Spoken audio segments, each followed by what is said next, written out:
మనం ఎప్పుడు అనుకుంటా ఉంటాం కదా! సిట్యుయేషన్ ఏదైనా క్రిటికల్ అయి ఉంటే ప్రీవియస్ టైం చాలా బాగుండే, 2 ఇయర్స్ బ్యాక్ చాలా బాగుండే, 6 మంత్స్ బ్యాక్ టైం చాలా బాగుండే.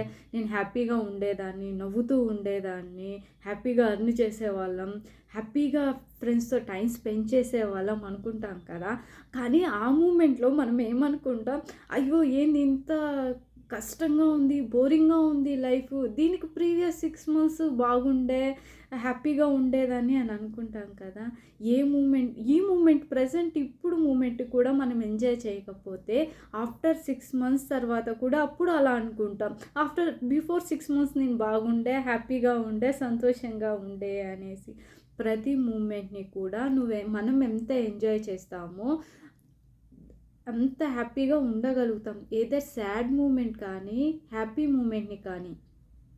మనకి సాడ్‌నెస్ ఎంత పరిచయం అవుతుందో, తొందరగా హ్యాపీనెస్ వస్తుందని దానికి చిహ్నం అనమాట. కాబట్టి బీ బీ పాజిటివ్.